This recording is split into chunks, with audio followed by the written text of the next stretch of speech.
Hello, everyone, and welcome to Locked On Flames. It is New Year's Eve, so you know that we are going to do a Flames year in review because what a year it was for our Calgary Flames. You're Locked On Flames, your daily podcast on the Calgary Flames.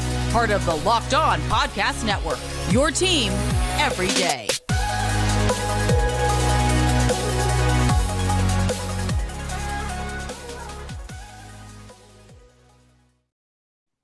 What's up, everyone? It's Jess Belmosto here from Locked On Flames, and thank you so much for joining me today.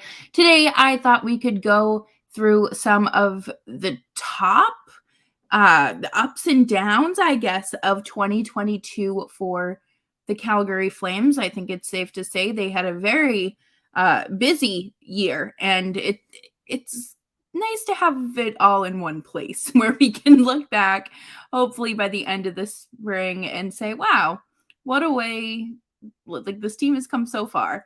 But before we jump into that, please remember to subscribe to Locked On Flames wherever you get your podcasts. And of course, we are available on YouTube. If you're watching on YouTube today, it is just the blank screen, or not the blank screen, but just a still shot. I am severely under the weather and just trying to push through. But I, of course, need to get this out to you because I have plenty to say. So it really is hard to believe that 2022 is coming to an end.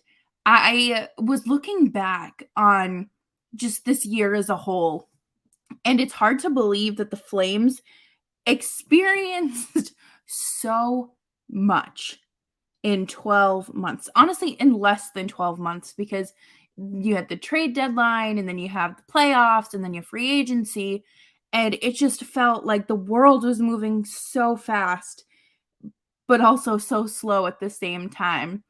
But prior to the postseason, like, we are going to go back just a little bit here, and the Flames made a trade around the deadline that involved getting a middle six winger who is now on the Flames top line and who has rightfully earned that spot, and that would be acquiring Tyler Toffoli from the Montreal Canadiens.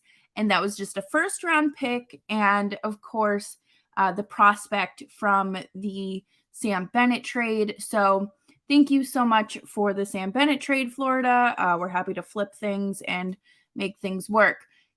Tyler Toffoli has had a fantastic tenure with the Flames so far. He had 11 points in his first 11 games, and he went on a tear. And I would say it's safe to say that that is still paying off. He is doing very well this season, and having him on the top line has been great. I am so sorry for ever doubting you, Tyler Toffoli. I know you probably don't listen to this show, but Tyler Toffoli has to be one of my favorite players on the Flames right now, and it's pretty hard to root against him. And then flash forward a few months, and here we are in, I believe it was May, when all the voodoo started on Reddit. Just some Flames fans conjuring up some curses to get by Jake Oettinger. Jake Oettinger has to be one of the most fascinating players to watch. I absolutely love watching him. Not so much when the Flames play against the Stars, but just his highlights and how naturally goaltending comes to him. And just, I can't get over it. Jake Oettinger made 272 saves on 285 shots over a 7-game span against the Flames.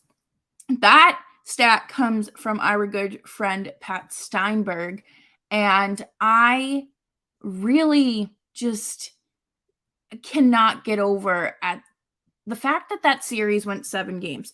That was such a fun series. It was a physical series. I mean, we had Rasmus Andersson getting a game misconduct penalty match in the first 10 minutes, or not even the first 10 minutes, the first 2 minutes of one of the games. I believe it was the first game of the series. So, it was just a lot at once, and it was a hard fought battle, and it was fun. It was a goalie duel. The goaltending, Jacob Markstrom was on his A game. You couldn't have asked for better goaltending. And that series was everything you wanted when it came down to Johnny Gaudreau in Game 7. And with that I believe it was the overtime winner. Yes. And Sean Monahan was right there with a big hug. Little did we know that both of them would no longer be Flames in just a few months. But coming up next, we are going to talk about the Battle of Alberta, because I think this is a good chunk of what people just want to forget, but also need to therapeutically mourn as we move on to 2023. But before we do that, I do want to just say that this episode is brought to you by BetOnline. BetOnline.net is your number one source for sports betting info, stats, and news and analysis. You can get the latest odds, trends for every single amateur league out there and pro. Don't forget the professionals, right? It's college bowl season, okay? My birthday was yesterday, and I am so excited to just sit back this weekend and just watch bowls all day Saturday. And of course, you have basketball. And hey, maybe you can place a bet on some MLB free agents. And if you love sports podcasts, which obviously you do because you are here, please remember to check out their sports podcasts, because they are there for you at BetOnline, where the game starts. But yes, hello everyone. I am so grateful to have you here, whether you are a newer listener here in 2022 or you've been here through the ride, or wherever you're jumping in from. Thank you so much for making my 2022 pretty great. What wasn't great though was the Battle of Alberta. This was something that was so hyped up and so exciting, and everyone wanted something big and grand. But it was like when you go to take a bite of a burger that you order medium rare, you bite into it and it's well done. It's disappointing and very sad. But the Flames were thoroughly exposed. The Battle of Alberta truly showed that the Flames are not a fast team. They are not built to compete against high-end talent, and that maybe their performances were kind of outlying performances. It was so hard to watch. Jacob Markstrom, I don't think he could have stopped a truck that series. It was just brutal, and you wanted so much more for him, and you just kind of sat there and you were waiting. You were waiting for things to get better and for them to kind of get over this hump, and they just got goalied by Mike Smith time and time again. It was humiliating, and the offense wasn't doing much, and it reeked. There's truly no other way to put it than the Flames were horrible. And to watch, as an outsider, I can't imagine living in Alberta, especially, if you're traveling to games or you run into Oilers fans in the parking lot at the Saddledome. I know that the Saddledome had that lot that you could watch games. I would not have been able to show my face, because what on earth were the Flames doing? That's truly the only way to sum up that series. They did not play good hockey. They did not have good strategy. I don't know why Daryl Sutter would not go out there and put Mangiapane, Backlund, and Coleman out there against Connor McDavid from the jump. Every single person that I talked to said that should have been the line out there.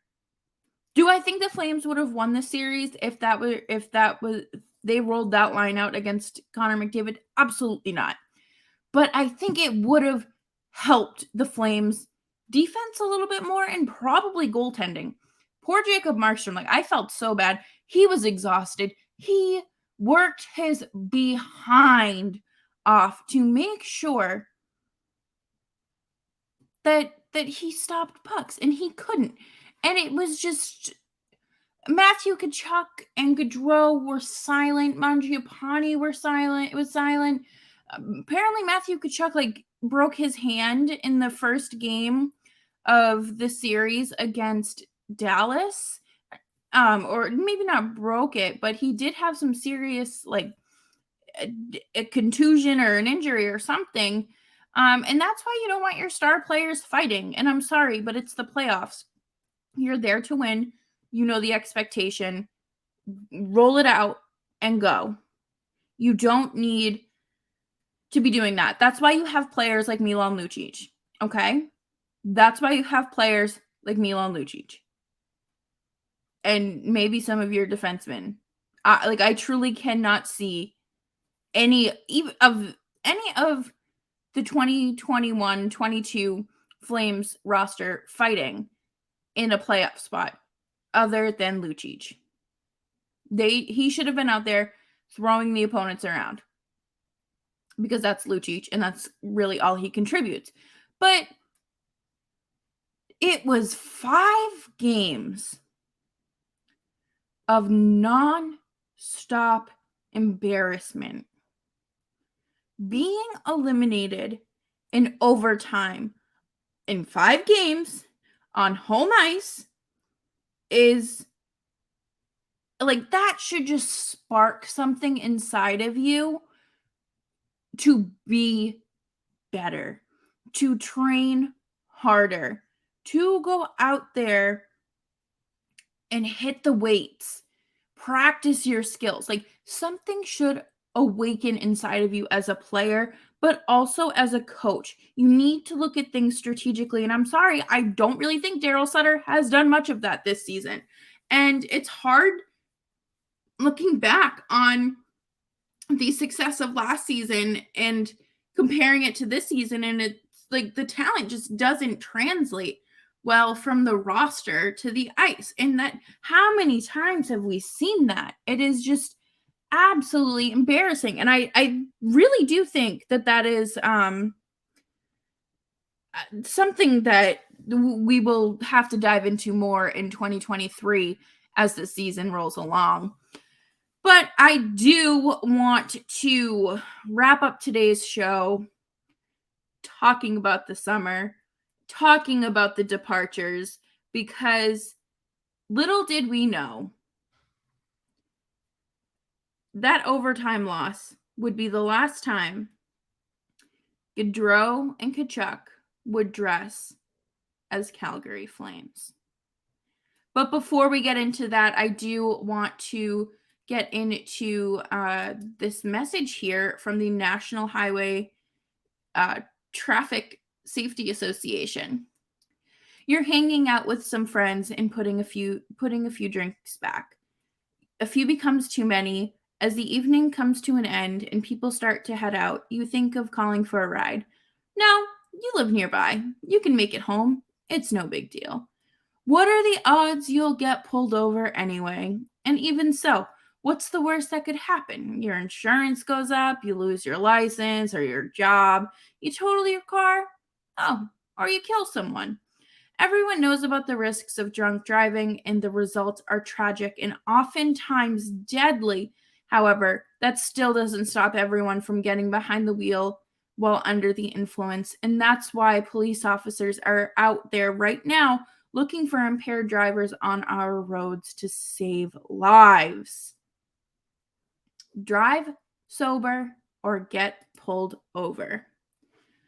As always, I'm so grateful for you tuning in to Locked On Flames. I hope that you are still subscribed to Locked On Flames as we wrap up the end of the year. I appreciate you.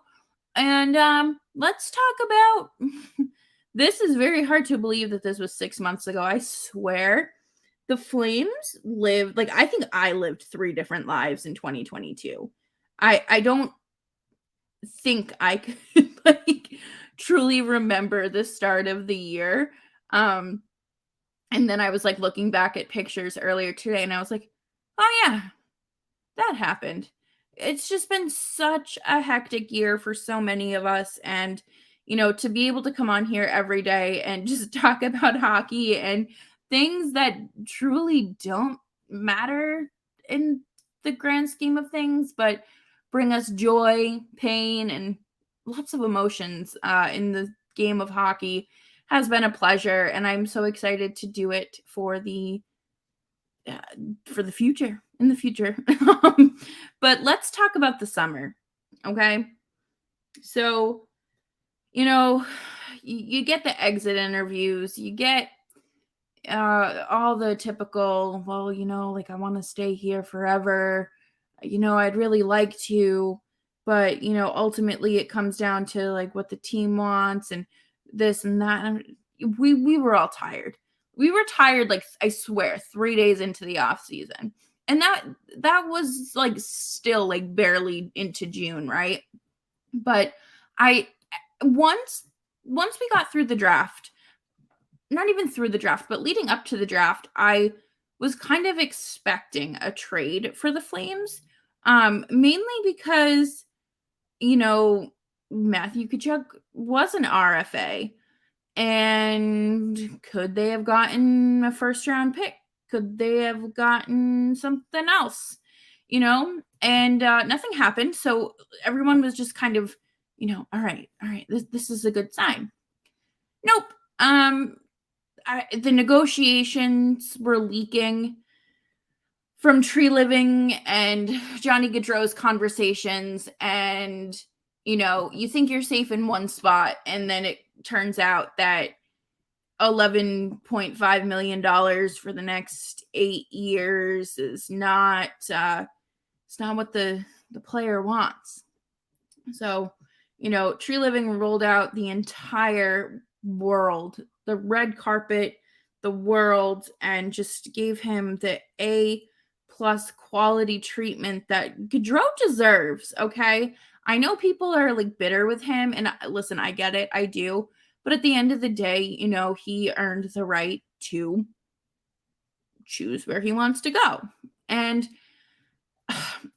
when we saw the numbers and the figures and just kind of like the term and whatnot, I think a lot of people were like, okay, this is a definite, he has to say yes. Like, there's no way, who would turn down that much money? That's, everyone's busting out their calculators and figuring out math. And I'm just sitting there like, yeah, that's what y'all are for, because I'm horrible at math. But I just remember being so anxious, looking at my phone all day during free agency, or the first day of free agency, because you knew that if he wasn't signing in Calgary, it was more than likely going to be the first day that he decides to go elsewhere.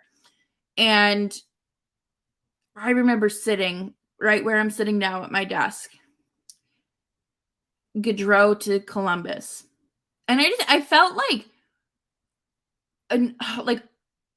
all the like blood and color like leave my face, because I was like, what do you mean Columbus? Like, they're not a good team. You were allegedly miserable while in Calgary when things were bad. Why would you want to go to Columbus and win maybe 20 games a year? But, 7-hour drive and an hour and a half plane ride or whatever it is, I get it. I do. I think there were a lot of people who were nasty towards Gaudreau. I think there were a lot of people who just have never left their hometown, contributing to a discourse that doesn't really make sense. unless you've truly like had to leave your hometown and figure out where to live.